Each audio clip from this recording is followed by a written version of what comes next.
Et salut les potos, c'est Fix. Alors aujourd'hui, petit tuto comment changer le roulement de l'axe arrière sur un quad sportif. Je vais essayer de mettre un maximum de références pour toucher un maximum de quad. Alors dans l'ensemble, le tuto est assez facile, sauf que ça prend du temps. Donc n'hésitez pas à mettre pause, on est parti pour le tuto les gars. Go!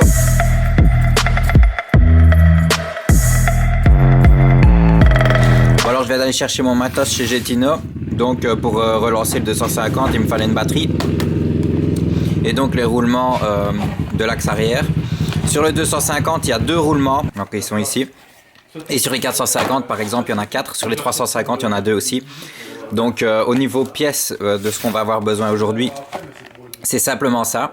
Et au niveau du démontage, je vous montre de suite. Donc les roulements se trouvent là-dedans les gars. Donc on va démonter les roues, on va sortir l'axe. Ensuite, il faudra dévisser ceci pour sortir la pièce, pour pouvoir accéder aux roulements et pour pouvoir les remplacer. Bon les gars, petit détail qui a son importance. Si les boulons sont vraiment trop grippés, n'hésitez pas à mettre du dégrippant. Ça permet de ne pas péter les filets. À l'aide d'une clé Allen de 3, vous allez dévisser cette partie-là. Alors il y a deux endroits pour dévisser, donc à chaque extrémité ou à chaque opposé. Un ici et un ici. Pour dévisser ça, il faut que vous soyez deux, ou alors il faut le faire avant que les roues soient démontées. Mettre une vitesse dedans. Vous mettez une vitesse dedans et un pot de freine. Étape 3, c'est le boulon à l'extrémité. Donc étape suivante, on enlève la goupille. Ça va permettre d'enlever toute cette partie-là pour qu'il n'y ait plus que l'axe ici. Petite clé de 22. Faut que quelqu'un serre le frein.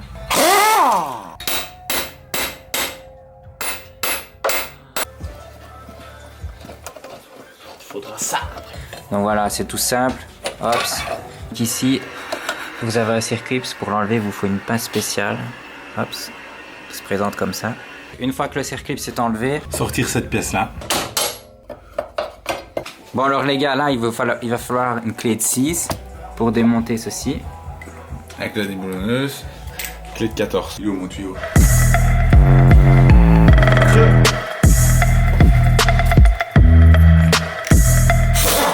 Alors une fois que vous avez dévissé ça, comme vous voyez, hop, on a mis comme ceci la chaîne et ensuite il vous reste plus qu'à tirer l'axe. Je crois qu'en fait, on le voit d'ici, vous voulez vraiment que le roulement est aussi figé dedans.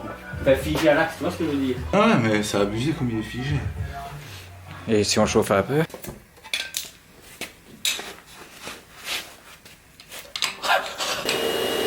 Ah ouais.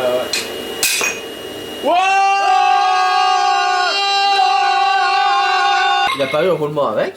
si. Oh p***, t'as eu le roulement avec! Qu'un des deux roulements est sorti, il en reste un. Donc pareil, on va chauffer et ensuite on tourne la pièce comme ça et on ira le chasser. De toute façon, il est mort, donc on peut le chasser avec un tournevis. Il y a cette pièce qui était là, c'était un petit peu grippé, pareil. Avec un petit peu de patience, on l'a sorti. On a nettoyé ceci.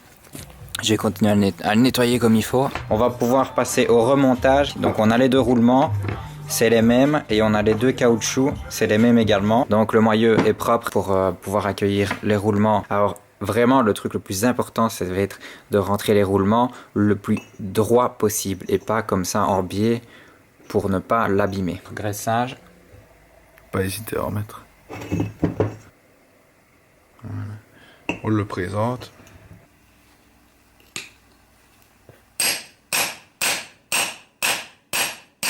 Très rapidement la manipulation qu'on a faite. Donc on a placé le roulement proprement en premier. Ensuite on a utilisé l'ancien roulement pour venir rentrer le nouveau dedans.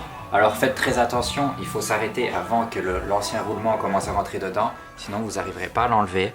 Donc voilà, alors le but de cette manipulation c'est pour le rentrer le plus horizontal possible, donc le plus droit possible. Une fois que c'est fait, vous utilisez par exemple une grosse douille comme ceci. Alors ici c'est une douille de 27 mm qui vient parfaitement au niveau du roulement ici pour le chasser le plus droit possible. Théoriquement, à partir du moment où vous l'avez chassé jusqu'ici, après ça rentre tout seul. Donc on le met bien droit comme ça et avec le marteau quelques coups suffisent pour le rentrer à la butée. Alors il y a une butée qui est ici, vous sentez avec votre doigt, dès qu'il est au bout, pas besoin d'insister, c'est qu'il est bon. À partir de là, on peut passer à l'étape suivante. On va placer le caoutchouc. C'est un petit peu chiant aussi à rentrer, mais bon. avec un petit peu de patience. Il faut le rentrer droit et essayer de pas trop l'abîmer. Parce que vous allez voir que si vous forcez, malheureusement, il va s'abîmer. Et alors du coup, il fera plus son travail. Le but de ce caoutchouc là, c'est de limiter la rentrée d'eau dans les roulements.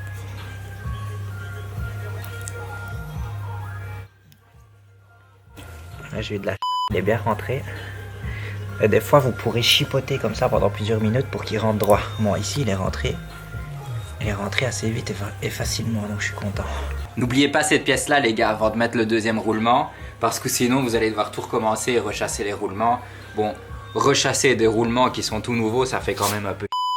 Donc ici, pareil, on va tout graisser, on va bien taper de la graisse, on va bien beurrer. Maintenant, on va le rentrer dedans. Hop. Et ensuite, on va pouvoir mettre le nouveau roulement. Alors voilà, une fois que les roulements sont rentrés dans le moyeu, on va le replacer. L'axe le plus possible vers le moteur. On a tout remonté, on a passé toutes les étapes parce que c'est exactement les mêmes que pour le démontage. Donc la dernière chose à faire, c'est qu'en fait, quand on a remonté, on a vissé tout, mais sans serrer à fond. Alors le serrage à fond, ça se fait vraiment une fois que les roues et le quad est par terre. Donc là, c'est terminé. Il n'y a plus du tout de jeu au niveau de l'axe. C'est vraiment le top du top. La chaîne vient d'être réglée et maintenant on peut tout resserrer correctement. Donc voilà. J'espère que ce tuto vous servira. J'espère qu'on a expliqué du mieux possible. Voilà, il y a quand même beaucoup d'étapes au final. C'est un petit peu complexe à expliquer. C'est plus complexe que ce que je pensais. Je vais essayer de faire au plus clair dans le tuto.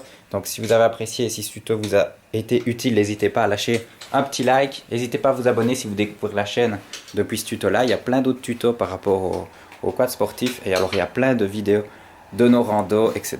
etc. À la prochaine les potos. Ciao. Ah, tu filmes bien? Bah ouais. Il faut pas filmer tout mon corps comme ça. Mais je te filme pas tout.